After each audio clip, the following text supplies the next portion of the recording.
Some folks spend their whole lives chasing what money can buy. But Elias Stone once learned the hard way that money cannot fill the empty places inside a man. The richest rancher in Arizona had everything a person could want, except one thing he needed most. He wanted to know if anyone could care about him without knowing who he was. He wanted to be loved without his money standing in the way. So he stripped himself of everything fine and stepped into the world looking like a drifter.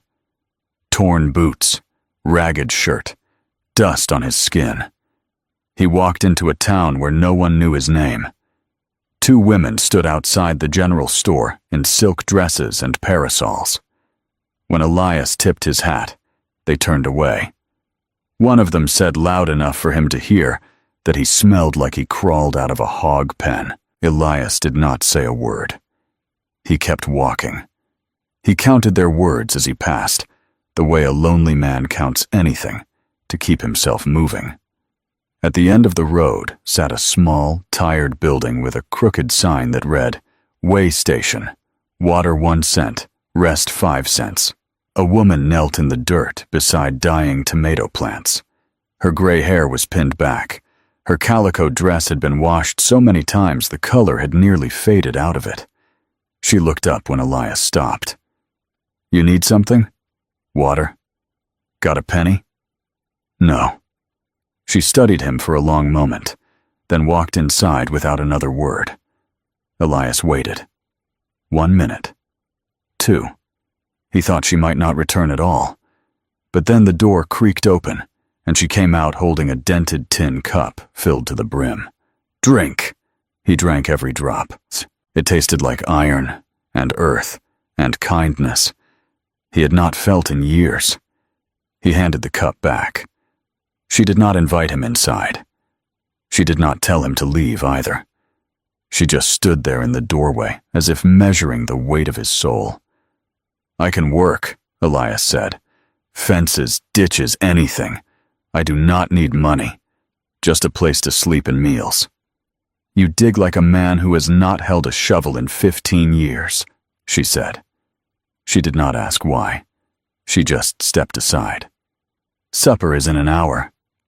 Inside, the kitchen smelled of wood smoke and warm beans. An oil lamp burned low on the table. Martha set 2 plates down, one for him and one for herself. Elias noticed her portion was small. Too small. Maybe a spoonful of beans, 1 wedge of cornbread. His own plate was much fuller. "You are not eating much," he said. "Small stomach." But he had seen her cupboards, nearly empty. A jar with crusted molasses, the last of the cornmeal. She was giving him more than she could spare. When he looked down again, she had added another piece of cornbread to his plate without looking up.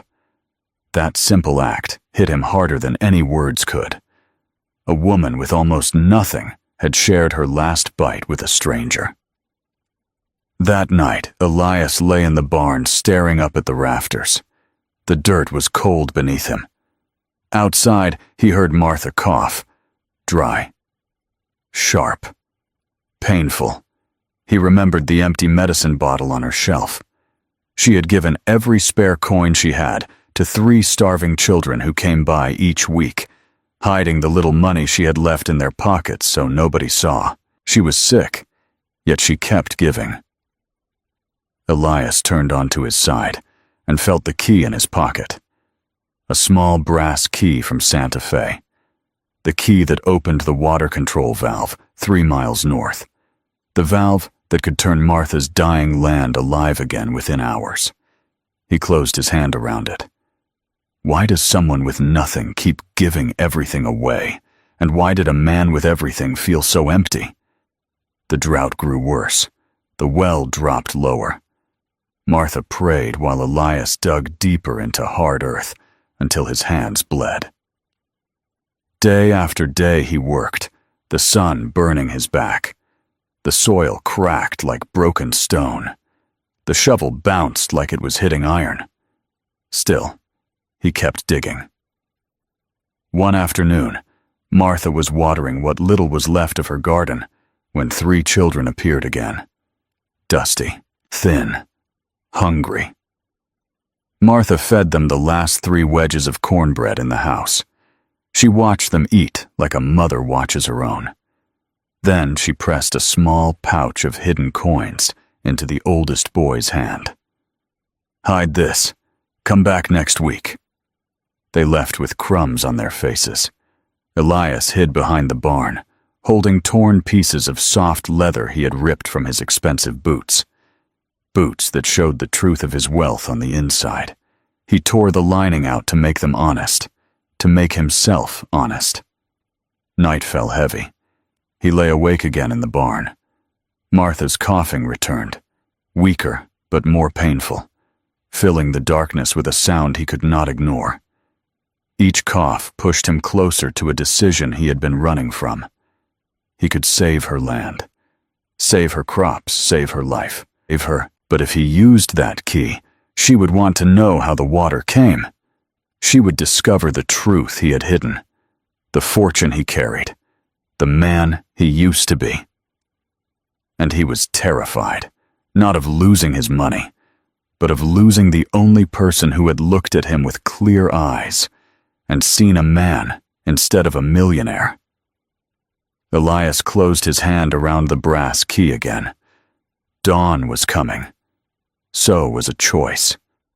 Elias woke before dawn, long before Martha stepped outside to begin her chores. He moved through the barn in silence, saddling her old mare in the dark. The brass key felt heavy in his pocket, heavier than anything he had ever owned. He did not need a lamp. He had memorized every inch of the barn during the weeks he slept there. When the horse was ready, he led her out into the cool night air. He turned her north. It was a 3-mile ride to the water control station.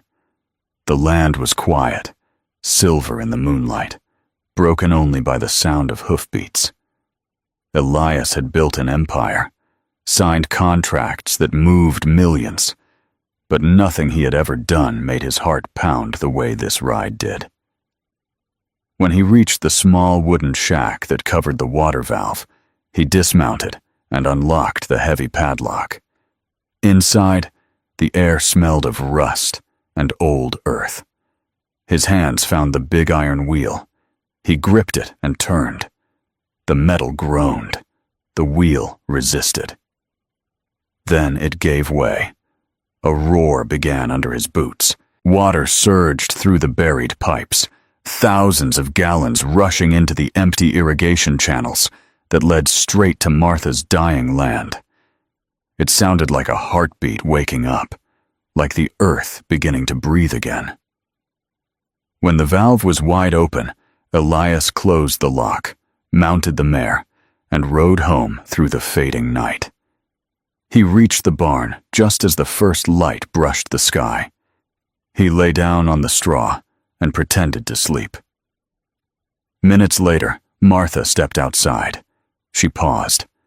Elias heard it too. The sound of water.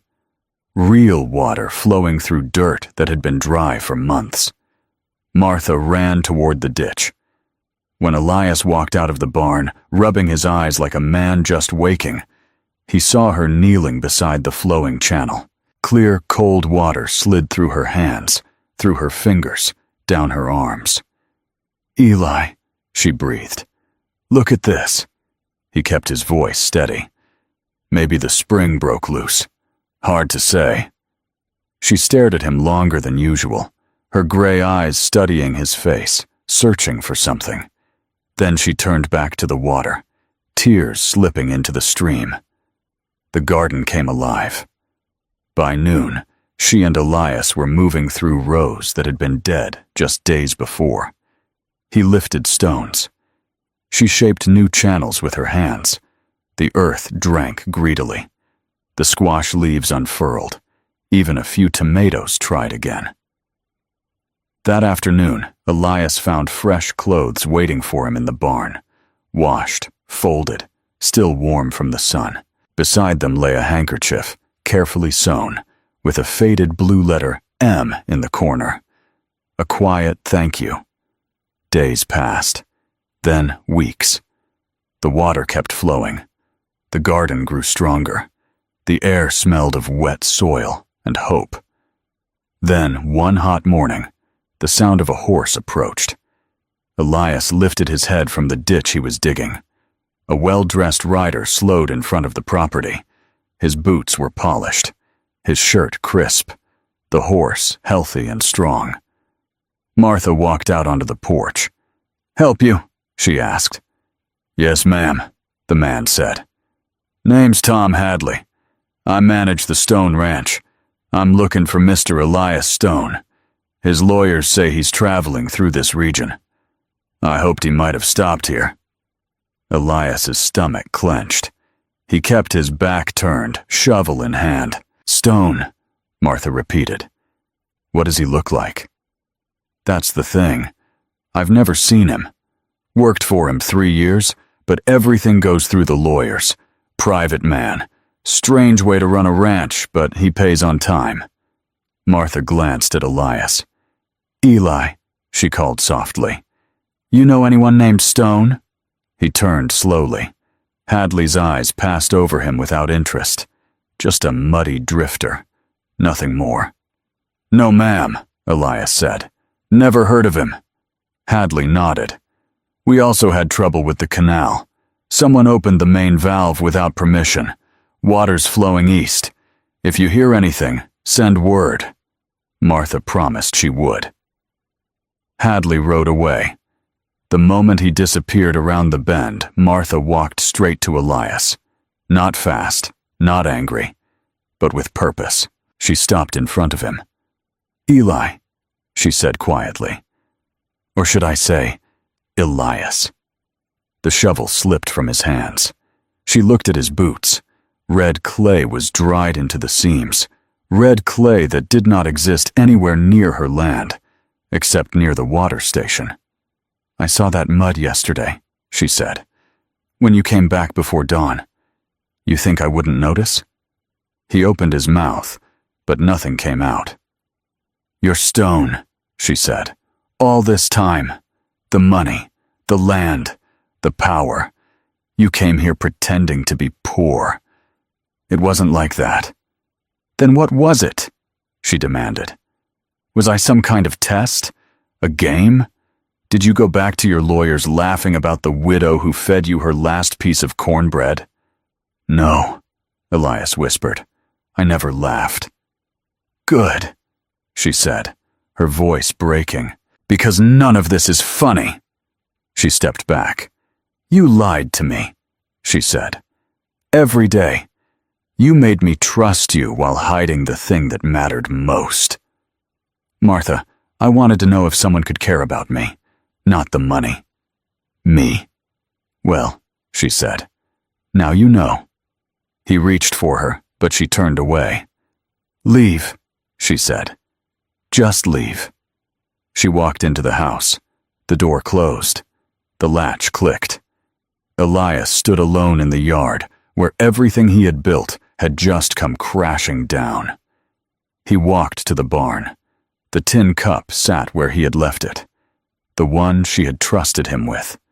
The one she would never hand him again. That night, he did not sleep. He stayed in the dark, holding the cup, holding his mother's old ring. The only thing he owned that money had never touched. By morning, he still had no answer to the question burning in his chest. Could a lie told with a broken heart ever be forgiven? Morning light slipped through the cracks of the barn walls, soft and pale, touching Elias's face like a reminder that nothing stops for a man's heartbreak. He had not slept. He had spent the night staring at the tin cup in his hands, turning it over again and again, trying to feel the weight of what he had done. She told him to leave. He wasn't ready to do that. Elias walked out into the cool morning air. The garden glowed with new life. Water still flowed in the ditches he had dug. The beans had grown tall. The squash vines spread wide. Everything he had worked for was right there in front of him. Yet all of it felt empty without Martha beside him. He could ride away. Back to Santa Fe. Back to the empty house with echoing rooms. But his feet carried him toward the shovel instead. He picked it up and began to dig. He dug because he did not know what else to do. The sun rose higher, burning into his shoulders. Sweat dripped down his back. His hands cracked open again, old blisters tearing. His legs ached. His breath came hard. Still, he kept digging. He did not know if it mattered. He only knew he had to finish the ditch he started. Hours passed. When the kitchen door finally opened, Elias froze. Martha stepped onto the porch. Her shoulders slumped, her face tired. She looked at him, just for a moment, then walked toward him with slow steps, like she hadn't decided what she would say until the words reached her mouth. "I told you to leave," she said. "I know." "Then why are you still here?" Elias set the shovel down and wiped the dirt from his face. "Because leaving would be easy. Staying is hard. Staying means facing what I did." She crossed her arms. "You lied to me." "I did," he said, "and I can't make that lie disappear. But everything I did with my hands, everything I built here, that was real. The water, the garden, the work. That was me, not my money."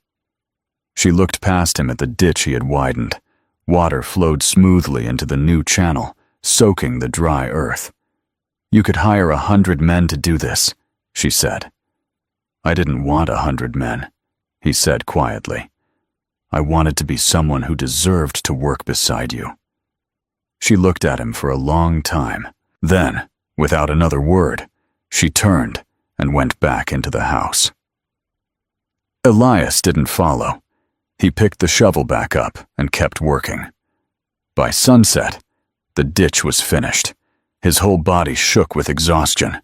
His hands were raw, but the garden now had water reaching every corner. The kitchen door opened again. Martha walked toward him, something small in her hands. Elias recognized it the moment he saw it. The dented tin cup. She stopped in front of him. "Take it," she said. He reached out slowly. "Martha, this cup," she said, her voice softer now, "held Jacob's first wages. He said a man's character is shown in what he does when nobody's watching." She stepped closer. "You worked today knowing I wanted you gone. That tells me something." Elias looked down at the cup, trembling in his hands. "I'm not asking you to forgive me. I'm asking for the chance to earn it." Martha didn't answer. Instead, she leaned down, dipped the cup into the fresh-flowing ditch, and lifted it back up. Water shimmered in the fading light. She handed it to him. "Drink."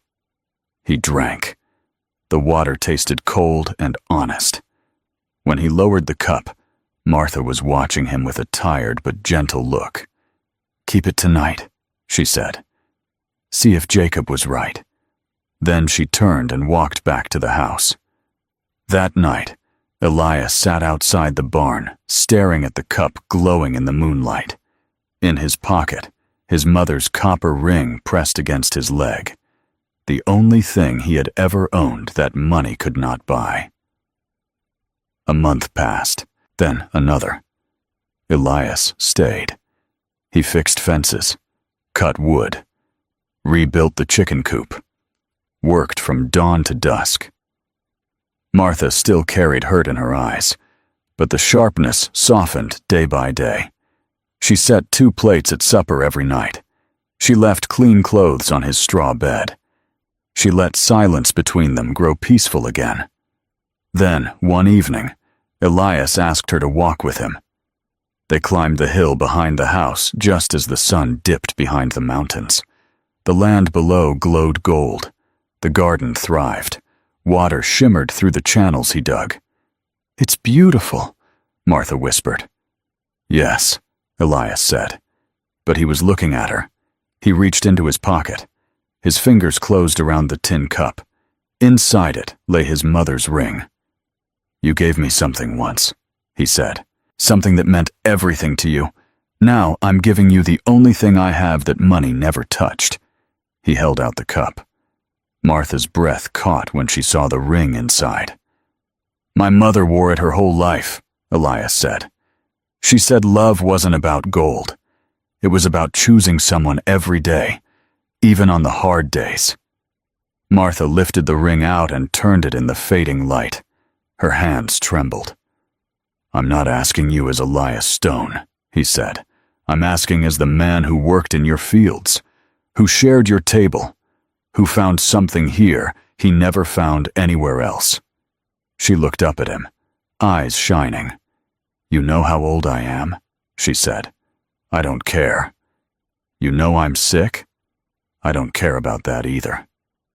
She didn't speak for a long time. The wind pushed a strand of gray hair across her cheek. Then she slipped the ring onto her finger. "Wait here," she said softly. She walked down the hill and returned with a clay jug. She poured water into the tin cup, drank from it, then handed it to Elias. "Now drink," she said. "If we share the same cup, we share the same life." He drank until the cup was empty. Martha took his hand. Their fingers locked together like they had belonged that way for years. The stars began to glow overhead. Coyotes called in the distance. The land settled into quiet. "Come on," Martha said. "Let's go home." Together, they walked down the hill toward the little house with the sagging porch and the warm light waiting inside. The tin cup hung from Martha's fingers, swinging softly with each step. A small, worn thing, worth everything, now that it held both of their stories inside it.